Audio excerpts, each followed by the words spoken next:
ಕಲುಷಿತ ನೀರು ಸೇವನೆ ಪ್ರಕರಣಕ್ಕೆ ಸಂಬಂಧಪಟ್ಟಂತೆ ಈಗಾಗಲೇ 31ಕ್ಕೂ ಹೆಚ್ಚು ಮಂದಿ ವಿವಿಧ ಆಸ್ಪತ್ರೆಗಳಲ್ಲಿ ದಾಖಲಾಗಿದ್ದಾರೆ. ಸದ್ಯ ಕೆ.ಸಾಲುಂಡಿ ಗ್ರಾಮಕ್ಕೆ ಡಿಎಚ್ಒ ಕುಮಾರಸ್ವಾಮಿ ಅವರು ಆಗಮಿಸಿದ್ದಾರೆ. ನಮ್ಮ ಜೊತೆ ಕುಮಾರಸ್ವಾಮಿ ಅವರು ಇದ್ದಾರೆ, ನಾನು ಮಾತಾಡಿಸ್ತಾ ಹೋಗ್ತೀನಿ. ಸರ್, ಯಾವ ಕಾರಣಕ್ಕೆ ಈ ರೀತಿ ಅಸ್ವಸ್ಥರಾಗ್ತಿದ್ದಾರೆ ಸರ್ ಜನ? ಇದಕ್ಕೆ ಪ್ರಾರಂಭಿಕವಾಗಿ ನಿನ್ನೆ ಮಧ್ಯಾಹ್ನದಿಂದನೂ ಬೇದಿ ಕಾಣಿಸ್ಕೊಂಡಿರತಕ್ಕಂಥ ಸಾರ್ವಜನಿಕರು ನಮ್ಮ ಕೆ.ಸಾಲುಂಡಿ ಆಸ್ಪತ್ರೆಗೆ ಬರ್ತಾ ಇದ್ದಾರೆ. ಆ ನಿಟ್ಟಿನಲ್ಲಿ ಅಲ್ಲಿ ನಮ್ಮಿರತಕ್ಕಂಥ ಮಹಿಳಾ ವೈದ್ಯಾಧಿಕಾರಿಗಳು ಎಲ್ಲ ಸಿಬ್ಬಂದಿ ವರ್ಗದರು ಟ್ರೀಟ್ಮೆಂಟ್ ಮಾಡ್ತಾ ಇದ್ದಾರೆ. ಆ ಸ್ಯಾಂಪಲ್ಸ್ ಅನ್ನ ಕಳಿಸಿದ್ದೀವಿ. ಈ ರೀತಿಯಾದ ಒಂದು ಸಾಂಕ್ರಾಮಿಕವಾಗಿ ಕೇಸ್ಗಳು ಕಾಣಿಸ್ಕೊಂಡಂತ ಸಂದರ್ಭದಲ್ಲಿ ಪಬ್ಲಿಕ್ ಹೆಲ್ತ್ ಇಂಟರ್ವೆನ್ಷನ್ಸ್ ಮಾಡೋ ಅಂತ ಸಂದರ್ಭದಲ್ಲಿ ನಾವು ಕಸಾಲ್ಟಿನ ಎಸ್ಟಾಬ್ಲಿಷ್ ಮಾಡಬೇಕಾಗತ್ತೆ. ಆ ಹಿನ್ನೆಲೆಯಲ್ಲಿ ಸ್ಯಾಂಪಲ್ಸ್ ಅನ್ನ ಕಳಿಸ್ತಾ ಇದೀವಿ. ಆ ಸ್ಯಾಂಪಲ್ಸ್ ಬಂದ ನಂತರ ನಿರ್ದಿಷ್ಟ ಕಾರಣವನ್ನ ಹೇಳಲಿಕ್ಕೆ. ಎಷ್ಟು ಮಂದಿಗೆ ಈ ರೀತಿ ಅನಾರೋಗ್ಯಕ್ಕೆ ತುತ್ತಾಗಿದ್ದಾರೆ, ಎಷ್ಟು ಮಂದಿ ಸೀರಿಯಸ್ ಆಗಿದ್ದಾರೆ ಸರ್? ಈಗ ನಿನ್ನೆಯಿಂದನೂ ನಮಗೆ ಇರತಕ್ಕಂಥ ಮಾಹಿತಿ ಪ್ರಕಾರ ಸುಮಾರು 35 ಆ ರೀತಿ ಪ್ರಕರಣಗಳು ಬಂದಿದೆ. ಅದರಲ್ಲಿ ಒಬ್ಬರು ಮಾತ್ರ ಸೀರಿಯಸ್ ಆಗಿ ನಿನ್ನೆ ಸಂಜೆ ಅಡ್ಮಿಟ್ ಆಗಿದ್ದಾರೆ. ಅದರ್ವೈಸ್ ರೆಗ್ಯುಲರ್ OPD ಬೇಸಿಸ್ ಮೇಲೆ IPD ಬೇಸಿಸ್ ಮೇಲೆ ಟ್ರೀಟ್ಮೆಂಟ್ ಮಾಡ್ತಾ ಇದ್ದೀವಿ. ಇಲ್ಲಿ ನಾವು ಇಮಿಡಿಯೇಟ್ ಆಗಿ ನಿನ್ನೆ ಸಂಜೆನೂ ಸಹ ಮಾನ್ಯ ಜಿಲ್ಲಾಧಿಕಾರಿಗಳು ಸಹ ಜಾಯಿಂಟ್ ವಿಸಿಟ್ ಸಹ ಮಾಡಿದ್ದೀವಿ. ಇಲ್ಲಿ ವಿ ಹ್ಯಾವ್ ಪ್ಲೇಸ್ಡ್ ಆಲ್ ಆಂಬ್ಯುಲೆನ್ಸಸ್. ಸುಮಾರು 4-5 ವೈದ್ಯರನ್ನ ಹೆಚ್ಚಿಗೆ ಆಗಿ ನಿಯೋಜನೆ ಮಾಡ್ಕೊಂಡಿದ್ದೀವಿ. Staff nurses, community health officers, ಎಲ್ಲ ಆರೋಗ್ಯ ಸಿಬ್ಬಂದಿಯವರ್ಗನ್ನ ನಿಯೋಜನೆ ಮಾಡಿ ನಾವು ಇಲ್ಲಿ ಏನು ಕೇಸಸ್ ಬರ್ತದೆ ಅದನ್ನ ಇಲ್ಲಿ ಟ್ರೀಟ್ ಮಾಡ್ತಕ್ಕಂಥದ್ದು, ಅಥವಾ ಹಾಸ್ಪಿಟ್ಲ್ಗಳಿಗೆ ಈ IV ಲೈನ್ಸ್ ಅನ್ನ ರನ್ ಮಾಡೋ ಸಂದರ್ಭಗಳಲ್ಲಿ ನಾವು ಹಾಸ್ಪಿಟಲ್ಸ್ಗೆ ಶಿಫ್ಟ್ ಮಾಡಬೇಕಾಗಿರೋ ಹಿನ್ನೆಲೆಯಲ್ಲಿ ಜಿಲ್ಲಾ ಆಸ್ಪತ್ರೆಯಲ್ಲೂ ಸುಮಾರು 25 ಬೆಡ್ಗೂ ಅಧಿಕವಾಗಿ ನಾವು ಕಾಯ್ದಿರಿಸ್ಕೊಂಡಿದ್ದೀವಿ. ಇದನ್ನ KR ಹಾಸ್ಪಿಟಲ್ಗಳ ಸೂಪರಿಂಟೆಂಡರ್ ಜೊತೆನೂ ಸಂಪರ್ಕ ಸಾಧನೆ ಮಾಡಿಕೊಂಡು ಅಲ್ಲಿಯೂ ಸಹ 25 ಬೆಡೆಡ್ ಇದನ್ನ ಬೆಡ್ಸ್ ಅನ್ನ ನಾವು ಕಾಯ್ದಿರಿಸ್ಕೊಂಡಿದ್ದೀವಿ.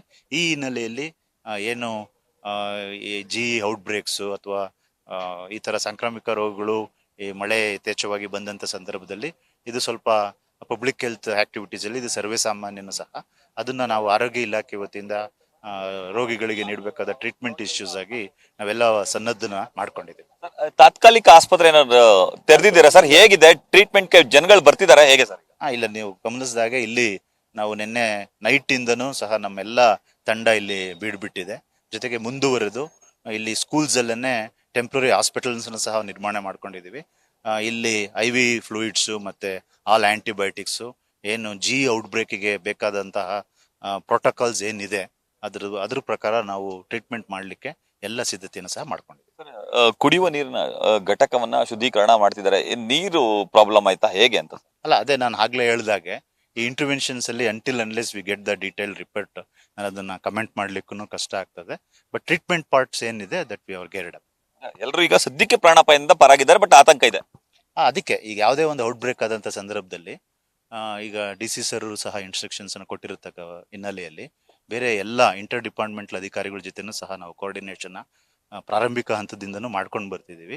ಈ ಹಿನ್ನೆಲೆಯಲ್ಲಿ ತಮ್ಮ ವಾಹಿನಿ ಮೂಲಕ ನಾನು ಸಾರ್ವಜನಿಕರಲ್ಲಿ ಮನವಿ ಮಾಡ್ಕೊಳ್ಳೋದೇನಂದ್ರೆ, ಟ್ರೀಟ್ಮೆಂಟ್ ಇಲ್ಲಿಗೆ ಬರೋಕ್ಕಿಂತ ಮುಂಚಿತವಾಗಿ ನಿನ್ನೆನೂ ಸಹ ನಮ್ಮ ಎಲ್ಲ ಆಶಾ ಕಾರ್ಯಕರ್ತೆಯರು ಸಹ ಮನ್ಮನೆಗೆ ಭೇಟಿ ನೀಡಿ ಪ್ರಾರಂಭಿಕವಾಗಿ ORS ಅನ್ನ ಅವ್ರ ಮನೆಯಲ್ಲೇ ತಗೊಂಡ್ರೆ ಈ ರೀತಿಯಾದ ಡಿಹೈಡ್ರೇಷನ್ ಇರ್ಬೋದು, ಸುಸ್ತಿರ್ಬೋದು, ಆಸ್ಪತ್ರೆಗಿನ ಬರೋಗೆ ಮುಂಚಿತವಾಗಿನೇ ತಡೆಗಟ್ಟಬಹುದು. ಆ ಹಿನ್ನೆಲೆಯಲ್ಲಿ ಅವರಿಗೆ ಇನ್ನೂ ಹೆಚ್ಚಿನವಾಗಿ ಜಾಗೃತಿಯನ್ನು ಮೂಡಿಸ್ತಾ ಇದ್ದೀವಿ.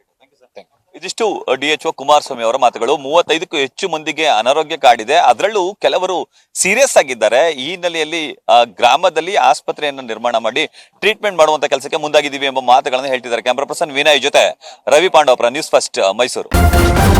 ನ್ಯೂಸ್ ಫಸ್ಟ್ ನಿರ್ಭೀತಿಯಿಂದ ನಿಮ್ಮ ಪರವಾಗಿ.